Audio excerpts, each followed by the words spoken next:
Is the Earth flat? Well, if you're asking me that, the answer would be a little different depending on when you asked me. If you were to ask me that a year ago, I would say A. If you were to ask me that now, I would say C. Now, why is that? A lot of people tell me you either believe it's round or flat. There is no in between. You can't stay in the middle of this. Well, since when? Since when do you have to be sure about anything? Would you bet your life on one shape or the other? If someone had a gun to your head? I don't think you'd be real comfortable with your answer. And if you are, then you're on the wrong video. Now, sometimes here's the kind of replies I get. I mentioned a flag on the moon. You know, what would happen if you put it in the oven? Would it melt or something? And here's a response. No oxygen, idiot.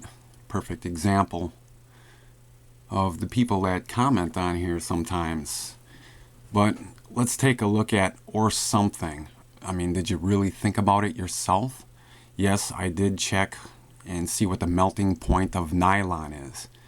But what I was looking for is an open-minded person to mention something about, well, the color might run in it, the dyes in it, or it might stretch a little, or maybe it would shrink. Something, what would heat do to it? And then I've got a comment where it slowly gets hot and then it slowly cools down. But when the sun hits it, I don't think it's slowly warming up. I think it's warming up very quickly. And it does go through very extreme temperatures. Now, I try to stay neutral with my videos, but I still have commenters saying that I stick up for the flat earthers and I'm not open-minded because I don't consider the globe being the shape. Well, for this video, I will consider the globe being a shape and show you why I'm not totally on board with the flat earth theory. Now, this is my first example.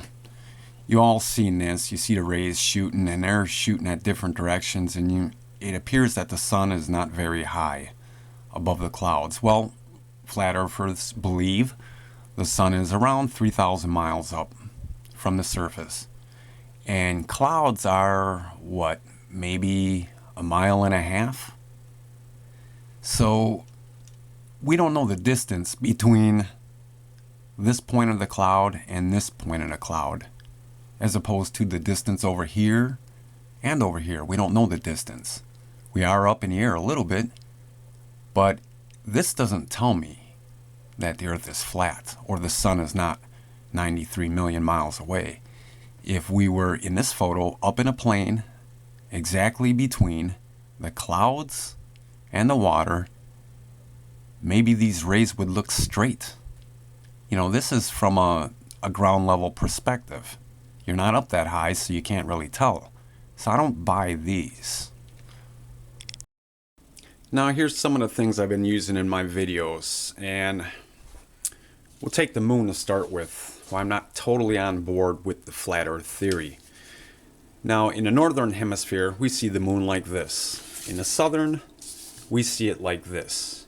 And the argument is, well, the moon is very far away, and if you're on the bottom side of the globe, you will see it upside down. For flat earth, if you're standing, say, over here, the moon's over here, and another guy is standing over here, this guy would see it upright, this guy would see it upside down because it's from a different perspective. And they use an example by saying, well, take something like a ball, attach it to a ceiling, look at it from one point, then look at it from another point. So that's what we're going to do. Except we're going to use this light bulb. Okay, it looks round, just like the moon does. And what do we see when we look at it? We see, say, a line and maybe two specks. All right. Now, if you're on flat Earth, let's say this is the perspective. So you come over here, now you see something different. You see two lines and maybe a speck. Okay, in all cases, we see, no matter what hemisphere you're in, we see one side of the moon. And whether it's this or upside down. So that tells you the moon is further away. But the argument would be, well, it's a disk. Okay, well, let's go back here. Now, if it's a disk, eliminate the light bulb. We're just going to deal with this ring right here. Okay, it looks round, sure.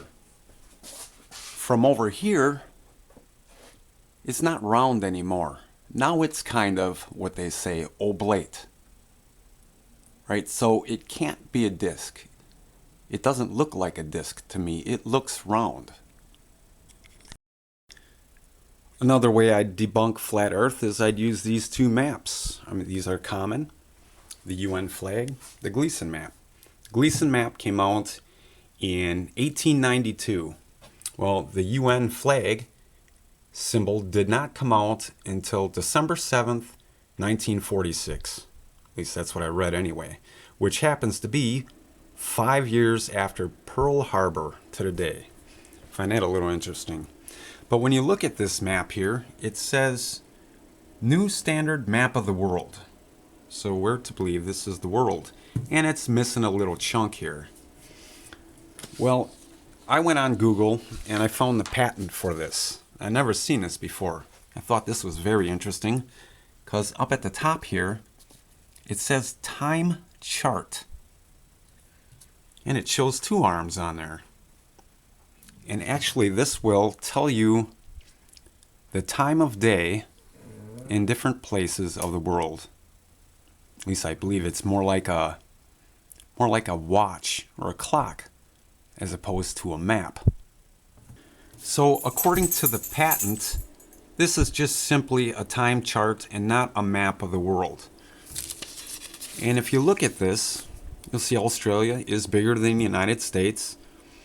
And we know that's not the case. And they say these lines down here are equal to these over here. So if these are really more together on this map, how would you make that happen? The only way you could make that happen is if you bent it around something. And that seems to make a little more sense.